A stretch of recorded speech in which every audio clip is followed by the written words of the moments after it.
Okay po, may bago akong ituturo sa inyo base dito sa librong to, Living to be 100 years old.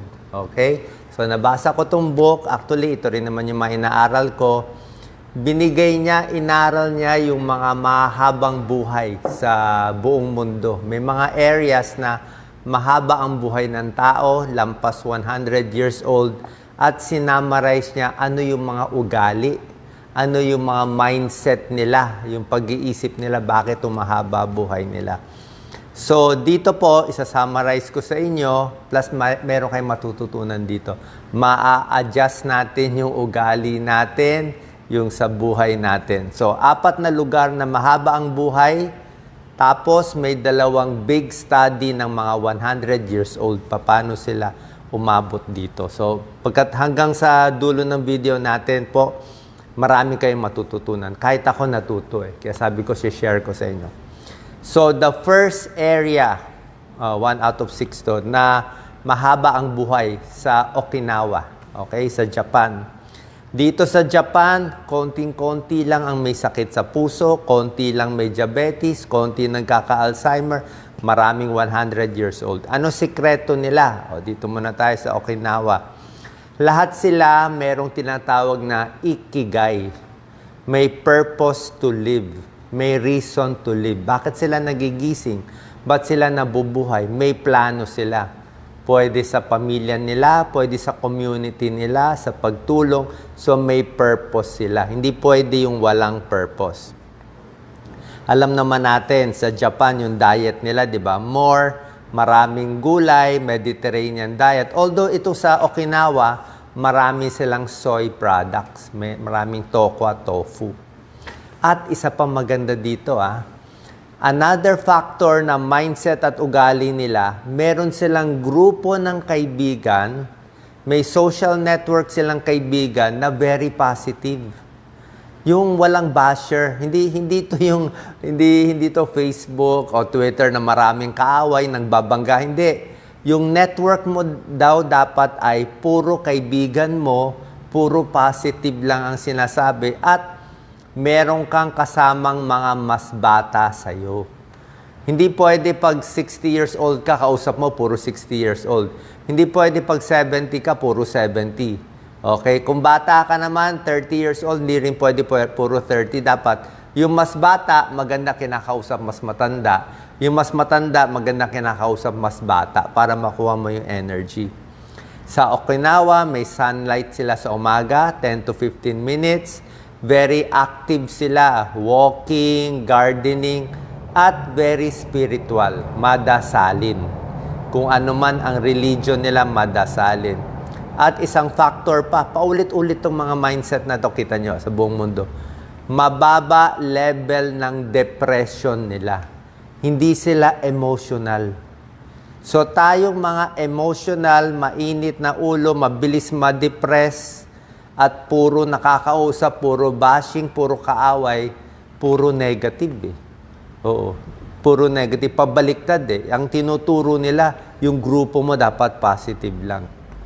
At isa pa, enjoy simple pleasures. Ibig sabihin, masaya ka na, makasama mo lang yung kapatid mo, uminom kayo ng kape, nag-share kayo ng isang pandesal, yung kwentuhan lang, simple lang.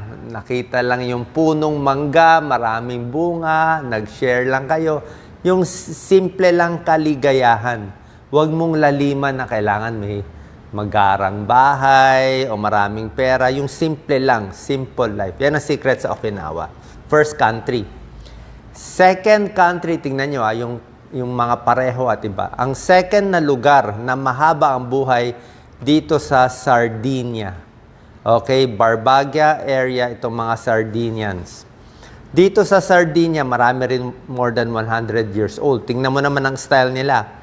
Puro gulay din ang kinakain ng mga Sardinians, konti lang ang red meat, and laging strong family connection sila.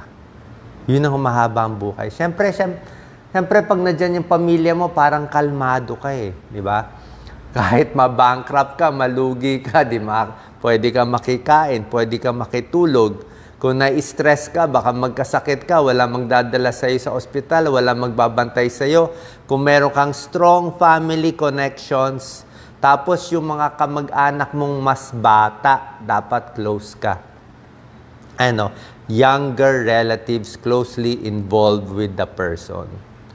Dito sa Sardinia, mahilig sila sa goat milk. Marami sa goat milk. So may kanya-kanyang style. Ewan ko kung nakakahaba ng buhay ang goat milk, no? Pero yun ang hilig nila. At dito sa Sardinia, they respect the elderly. Ganun. Malaki respeto ng mga tao sa may edad, siguro inaalagaan ng may edad, para pag sila na magiging senior, at least, di ba, nag-alaga sila. Kasi may mga lugar parang binabaliwala ang senior, di ba? Kahit may senior nakatayo, matanda na, hahayaan mo lang. So itong lugar nila sa Okinawa, sa Sardinia, respectful at inaalagaan ang mga senior. Siguro pag hindi makatawid, may tutulong. Dito baka nakawan pa mga senior. Dito rin sa Sardinia, maraming lakad. Several kilometers a day. Lakad ng lakad. Okay? At positive ang feelings nila sa society at sa elderly. Isa pa dito sa Sardinia, marami silang kwentuhan, tawanan, kwentuhan, social interaction with friends. Nakita mo, dapat yung grupo mo puro kaibigan mo. Either pwede ito sa church mo, pwede ito sa family mo, pwede ito sa isang grupo mo. So, usually dapat, sabi nila, pare-pareho. Kasi oras na may kaaway, lalo na sa social media, puro kaaway na lang inaaraw-araw, I don't think pampahaba ng buhay yung maraming kaaway. Di ba? Yung utak mo, puro kaaway. Ito, ang utak nila, simple lang, masaya lang, mabuhay lang, enjoy lang, at may purpose. Number 3, grupo ng tao na mahaba ang buhay. Ito, Seventh-day Adventist. Okay? Isang religious group. Meron tayo dito, mga Sabadista. Dami kong kaibigan na Seventh-day Adventist. Bumibili ako sa mga restaurant nila, yung mga veggie meat. Mahilig ako sa veggie meat. Ito, proven to Sa Archives of Internal Medicine, inaral nila yung haba ng buhay ng Seventh-day Adventist sa California. Nakita nila, basta Seventh-day Adventist, mas mahaba ng 8 years ang buhay. Kumpara sa Californians na nakatira din, katabi nila. So, isang community, isang grupo ng tao, magkatabi, pareho ang exposure, pareho ang hangin, pareho ang pollution. Pero yung isa, nagpa-practice ng Seventh-day Adventist, yung isa, ibang religion. Bakit mas mahaba buhay ng mga Seventh-day Adventist ng 8 years? Okay? So, nagtataka itong sumulat na libro. Tiningnan nila. So, meron silang 1 day a week na rest. Di ba yung mga Sabadista? 1 day in a week, bawal magtrabaho. Kailangan force ka magpahinga. Puro family lang, camaraderie, nature, no work 1 day in a week. Tapos lagi nagdadasal, tapos yung diet nila, di ba? Halos vegetarian diet to. Puro tokwa, veggie meat, walang karne.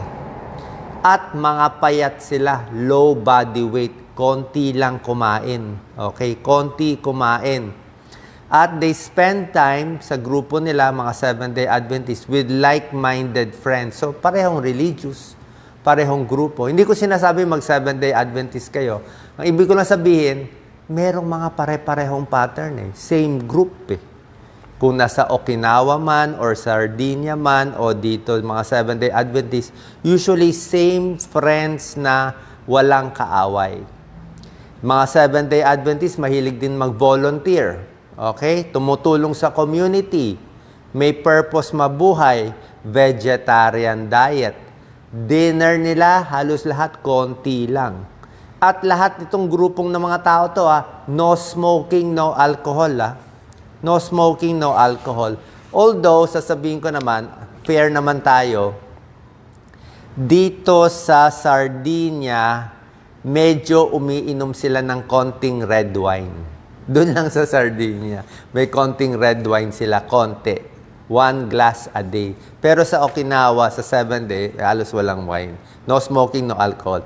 At dito, marami uminom ng tubig. At least 6 glasses in a day. So, meron na kayo nakikitang pattern na paano mahaba ng buhay, paano natin ma-adjust yung buhay natin. Number 4 area sa mundo na mahaba ang buhay according to this book. Pero syempre, hindi naman sa libro. Alam ko rin naman binibase ko rin naman sa alam ko. Yung mga tao sa Costa Rica. Ang Costa Rica, mahirap, hindi siya mayamang bansa. Ang ginagastos niya sa mga ospital, 15% lang ng ginagastos ng Amerika. Pero, mas mahaba buhay nila.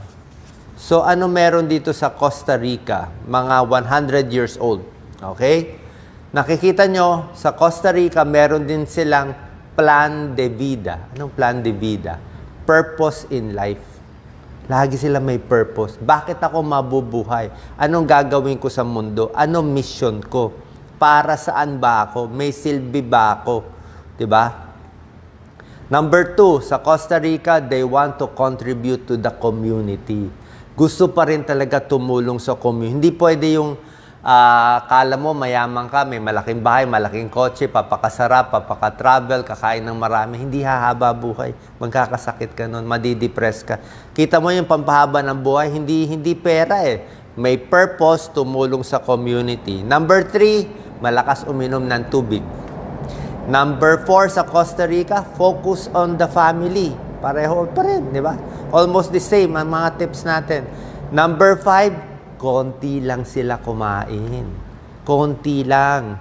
Few calories. Parang sa Japan, konti lang. Di ba yung mga bento box, ang kokonti. Ang dessert nila, isang pineapple lang Number 6, puro gulay. Vegetarian. Konting pork, pwede. Number 7, may social network sila na tawa ng tawa at usap ng usap. Di ba masaya yun?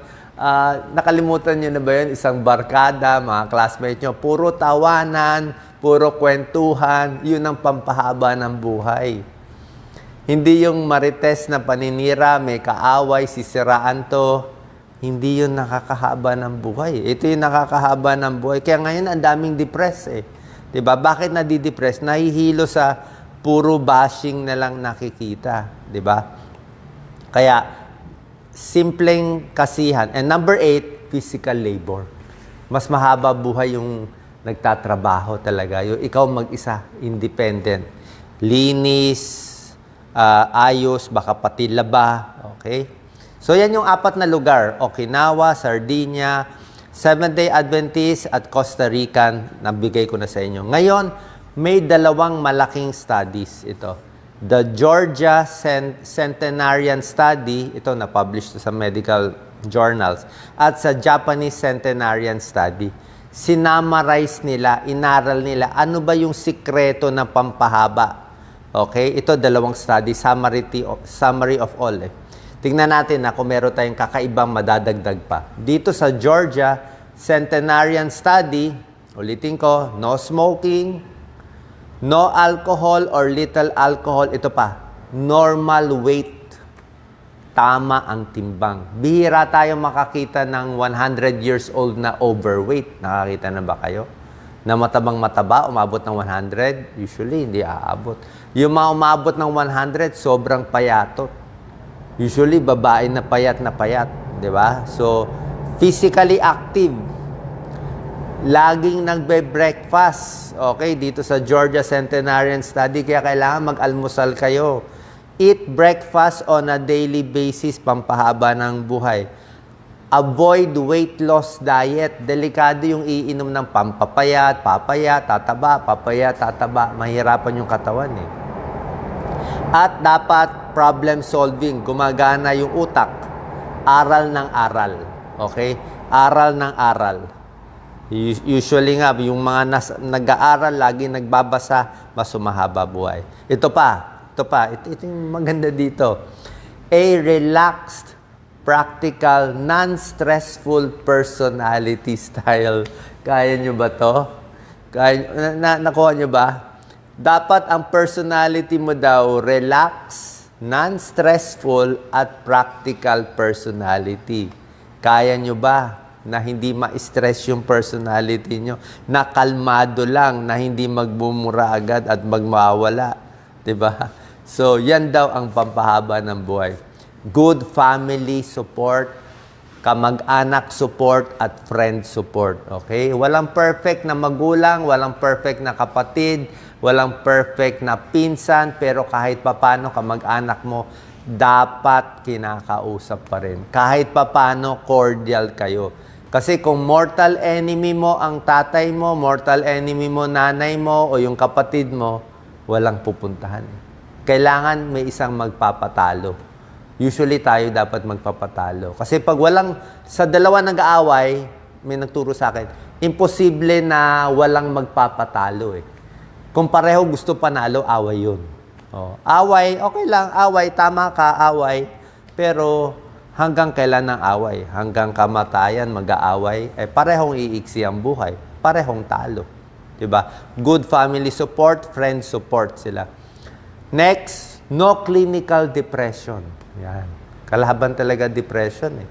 No emotional symptoms. Hindi yung iyak ng iyak, nagwawala, up and down. Ito mahirap ang depression eh. Di ba? And health habits.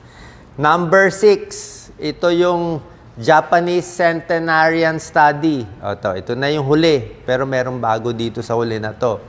Dito sa Japanese Centenarian Study, yung mga lampas 100 years old, nakita nila malinaw ang mata. Better visual acuity. Bakit kailangan malinaw ang mata? Kaya kung may katarata kayo, paayos na natin. Yung iba, inooperahan. Kasi mas nakakakita ka, mas hindi ka mahuhulog.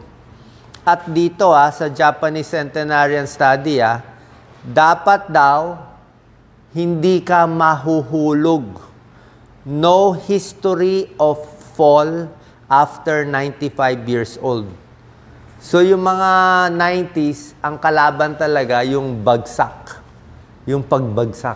Oras na mahulog. Yan talaga eh. Parang baso yan eh. Oras na mabasag na yung baso, mahirap na idikit yung baso. Kaya, lagi ko sinasabi sa inyo, yung banyo, maglagay kayo ng silya, maglagay kayo ng railing. O, di ba? Sasabihin nila, OA si Doc. OA. Dapat may hangin yung banyo. Huwag nyo ilalak yung banyo, mamaya maaksidente ka, hindi ka mapasok. Dapat may tatawagan ka pag nahulog, huwag madadapa. Yung floor, di ba? Dapat safe. Huwag makokuryente sa shower. No history of fall. Kasi pag nahulog, kahit isang beses nabali yung balakang, hindi naabot ng 100 years old. Yan. Better visual acuity, Japanese Centenarian Study. No history of fall. Ito pa, preserve masticatory ability. Kaya ngumuya. Ang mga hindi kaya ngumuya, hindi aabot ng 100 years old. Bakit? Walang makain eh. Kaya ipin, very important. Gums, very important. Diba? Importante yan. Yung ipin, pa-check sa dentista. Mas kulang ang ipin, walang makakain, walang nutrition. Okay? Meron pa dito, spontaneous morning awakening. Sabi, nagigising sa umaga ng sarili na hindi kailangan may gigising pa. Okay? Tapos pag tumatanda, dapat medyo may protein intake. At no smoking, no alcohol, regular physical work, at mas maganda sana kung independent ka. Ibig sabihin, kaya mo mabuhay mag-isa. So, hopefully, nakita nyo, marami tayong natutunan dito. So, yung mga ugaling less stressful, masiyahin, kontakin mo na yung friends mo, magkwentuhan na kayo, yung mga kamag-anak nyo, nakaaway nyo, siguro, bawas away. Kasi talaga, tumulong sa community, maging mas mabait, mas maayos, proven siya. Worldwide. Yun ang mas humahaba ang buhay. Kaysa yung taong maraming kaaway. Salamat po. Share po natin sa ating mga kaibigan. God bless po.